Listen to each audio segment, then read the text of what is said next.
Hello! What's up mga ka-amigo? So for today's video, nagbabalik na naman tayo dahil ang topic natin for today is my braces has been removed! Wow! Pero syempre bago ang lahat, eto muna ang ating intro!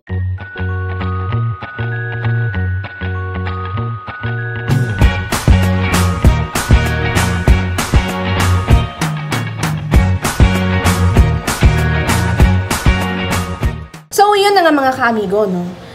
Ito na nga ang isi-share ko sa inyo dahil natanggal na ang ating braces! Woo! Pinakabit ko kasi siya noong 2019. So, lahat ng mga updates ko regarding my braces from first month, doon ko kasi siya na-upload sa Chikahan with Jewel. So, ayun. Try nyo na lang din i-search yung Chikahan with Jewel.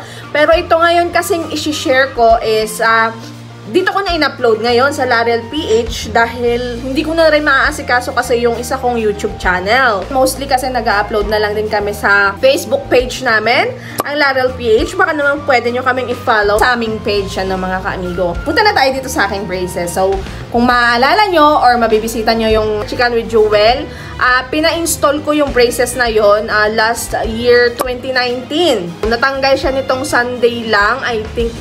Kailan ba nag-Sunday? March 31. So, yun, tinanggal nung March 31, Sunday. 5 years ko siyang sinusuot! Kaya sabi ng iba, kaya ngirit ako kasi piniplex lang yung braces. Hindi alam kung gano'ng katagal ko na yung sinusuot. 5 years na, diba? Kung pwede lang ako hindi magpa-brace kasi dati pangarap ko din talaga sumali sa mga, ayun na nga, yung mga, bawa, pag mag-extra, ayan. Tapos mga commercial, syempre kumbaga nasa early age pa ako noon, pero ngayon nadagdagan na ng 5 years, parang wala na. Pero although syempre nakakasali-sali naman tayo sa pag-extra nung wala tayong pinagkakaabalahan nung mga panahong yon last year. Ito, since March 31 siya na-remove yung braces ko, ito yung result niya, guys. Ayan. Ganyan siya. So, yung nga pala na yun, yung dental clinic na nag-alaga dito sa teeth ko is dati siyang Navia Dental Clinic. Pero ngayon, New Bliss Dental Clinic na siya. Pero nung tinanggal to, kasi pag ang braces ay tinanggal, need talaga magkaroon ng retainer. Lalo na kung dati kang sungki. Ayan, kaya ako nagpa-braces kasi sungki talaga, sapaw-sapaw talaga yung ngipin ko. Yan. Ayan, pagka gano'n kasi hindi ka makukuha sa commercial. Yan. Tapos, ayun, kailangan talaga magkaroon ng retainer. So, hindi ako nagpalagay doon sa New Bliss Dental Clinic. Kasi, dati talaga, nung bago mag-start nun, hindi ko nga alam kung na-share ko din dati sa dati kong vlog.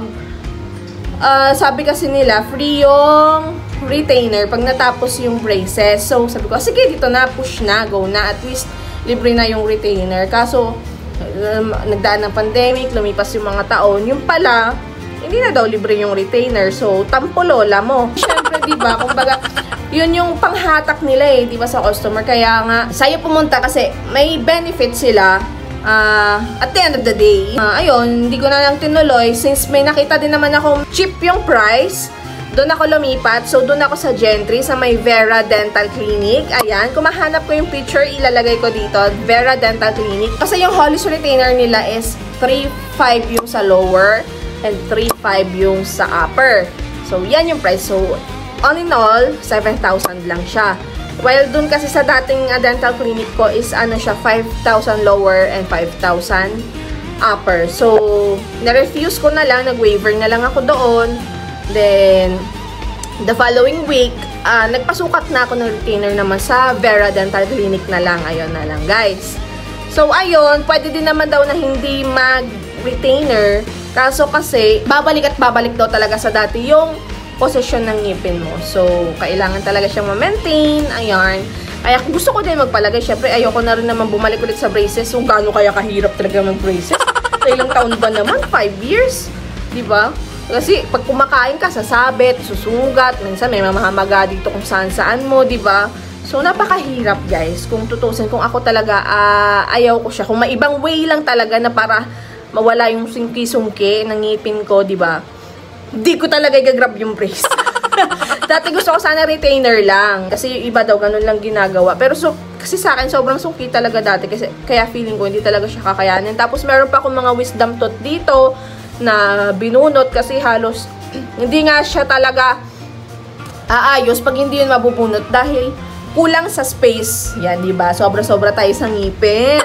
Diba? Kulang man tayo sa ibang bagay, pero sobra-sobra tayo sa ngipin. Diba? Baka gusto niya. Diba? Meron pa ako dito. Yung wisdom tooth. Yung mga wisdom tooth kasi na nakahiga pag ganon. Tapos tutulak yung ibang ngipin mo pag ganon. Yan, diba? Sabi nga nila, kailangan din bunutin yung isang wisdom tooth ko dito. Kaso share ko na din, nung binunot kasi yung wisdom tooth ko, pagtapos nga nun, syempre pagka ganun, iinom ka ng antibiotics, ganyan. Mga amoxicillin, kaya lang after weeks or months of taking the medicine, lumabas yung mga allergies ko naman. Pabalik-balik na siya minsan every after year. Ayan, tulad ng mga ganyang allergy ko, ganyan. Siya. Kaya pagka gano'n, iinom na lang ako ng cetirizine para mawala yung nararamdaman kong kate. Ayan.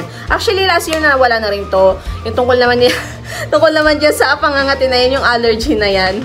Yung tinatawag nila na ano ba to? Skin asthma, yun. Yan. Na-share ko din yan sa Chicano Jewel. Pero syempre, ibang topic na yun kasi sa ano tayo eh. Braces tayo eh, diba?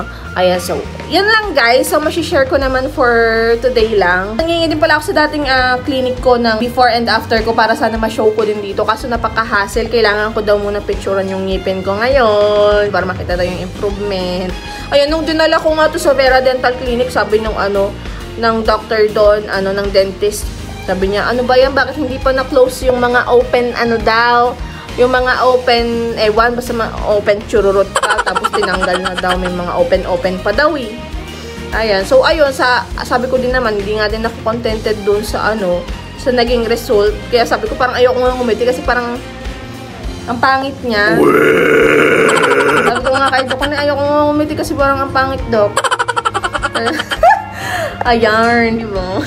Yun lang naman guys ang may share ko. Kung meron kayong ibang mga questions, pwede nyo namang leave dito sa ating comment section below.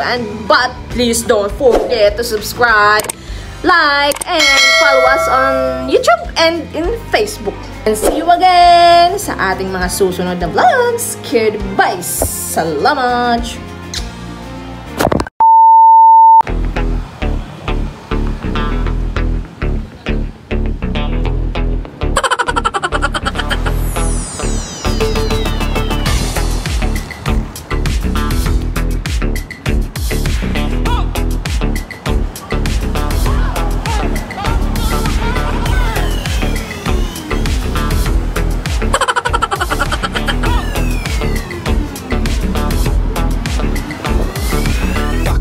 Non-stop like this, gonna rock the party non-stop like this, gonna rock.